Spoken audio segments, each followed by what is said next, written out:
Dan de oorlog met IS. Gisteren berichtte Nieuwsuur dat in de oorlog tegen IS ook Koerdische strijders zich schuldig maken aan schendingen van het oorlogsrecht.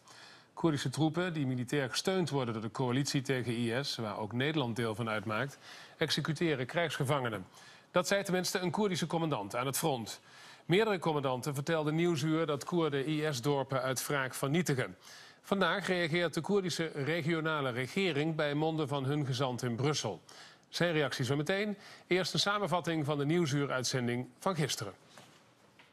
We filmen aan het front in Irak een portret van de Nederlandse Koerd Serdar Doski. Hij is leider van de Koerdistan People's Defense Force, een vrijwilligersleger. Op het moment dat hij denkt dat de camera uitstaat, vertelt hij ons dat zijn strijders geen gevangenen maken, maar hun tegenstanders executeren. Als ze gewond zijn. En in onze handen? Een kogel kost iets van 50 cent.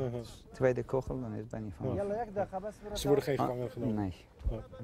Nee. Niet in mijn forces. Nou, nergens eigenlijk. Dan zal ik maar eerlijk zijn. Gewoon nergens. We willen gewoon geen gevangenen. Even verderop filmen we wat over is van het Arabische dorp Barzan. Koerden hebben het met de grond gelijk gemaakt. Huis na huis met explosieven opgeblazen. Van het dorp is vrijwel niets meer over. Dit was een wraakactie, omdat de bewoners van Barzan eerder Koerdische krijgsgevangenen hadden geëxecuteerd. Bij onderzoekers van Human Rights Watch in Irak was de verwoesting van het dorp nog niet bekend. These are the first images that we've seen of this level of destruction in a Peshmerga-controlled area. Is it a war crime? Any sort of collective punishment which doesn't have a legitimate military purpose and is disproportionately affecting the civilian population, like the massive destruction of civilian homes, does equate to a violation of the laws of war. And this must be investigated? This has to be investigated by the Peshmerga forces, considering it's Peshmerga who are currently in control of this village, and for the government in Kurdistan to ensure that their forces are abiding by the laws of war. Good evening, Delavar Ajay. You are the representative of the regional Kurdish government and you are based in the Benelux, in Brussels, but you work for the whole of the European Union. First of all, let's start with our report. You have heard Human Rights Watch. They are asking for an investigation into these atrocities. Will you comply with this investigation? Well, thank you very much and good evening. We are open for any kind of investigations, but I just want to say something about the whole story of the report I have seen in your TV. I believe that it is not right to, based on some reports from a TV channel, which is not, there is no evidence that anything has been done against any prisoners of war by Peshmerga forces, and this is not correct. We in Kurdistan Regional Government are open for any kind of investigation. If any organization, international organization, human rights or Amnesty International are interested to come to Kurdistan region and have an investigation, it's very normal, and we are taking them with open arms. So what is your response to the Commander Doski, who was interviewed by our reporter in the field, who said that they didn't make any prisoners of war, but they shot them? Well, for information, Mr. Doski is not commander of Peshmerga.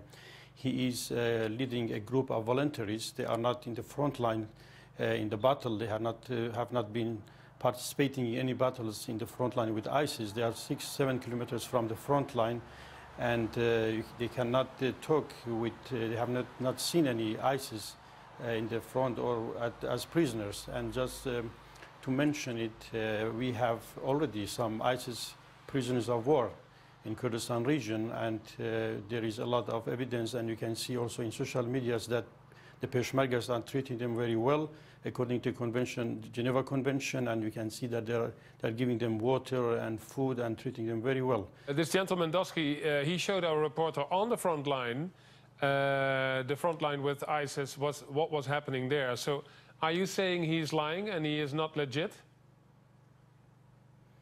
Well, I'm not saying he's lying, but he's not the commander who has the responsibility for the fronts in these areas. So we have Peshmerga forces, we have Peshmerga ministry, We have commanders who are responsible for taking prisoners of war and responsible for their lives and how to treat them.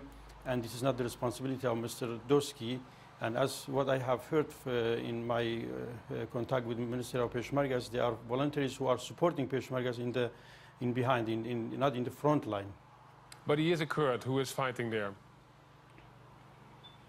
Well, he's a Kurd who is supporting Peshmergas. Yes, that's right, but he's dealing with the training of volunteers. Then let's talk about the images that we have shown about the village Bazan that is completely destroyed. And our reporter was not allowed to film this by the people who were accompanying him. He did it anyway. The village is destroyed and they told him that this is an act of revenge. Is that right? This is not correct. Peshmergas, they don't take any revenge. If you look back to our history, in the whole entire history of Kurdistan, we have never taken any revenge against any group or any ethnic groups in Iraq or Kurdistan region. Now, the village is completely destroyed. Our reporter told us that 2 independent commanders of the Kurdish army confirmed that this has happened by the hands of Kurds. What do you have to say to this? Well, this is not true because it is actually the ISIS. Every day we find a lot of IEDs. This is one of the main problems we have today. We are asking the international coalitions to help us to defeat these IEDs all the time. We have difficulties with that. And if you send your reporter inside the villages in Zomar now and the other villages who have been liberated by Peshmergas, you can find a lot of IEDs. And if we don't care of these IEDs, they will explode and then they will destroy and damage the houses. It works like this. They make a very huge explosion. And for us, it's very important to protect the civilians and also the Peshmergas and people around them. So if some of them explode, it's damaging the house, which is not as important as the lives of civilians and Peshmergas. Very clear. Well, thank you very much for your time tonight. En de Koerdische regering neemt maandag contact op met de landen van de internationale coalitie, waaronder ook Nederland, om deze kwestie te bespreken.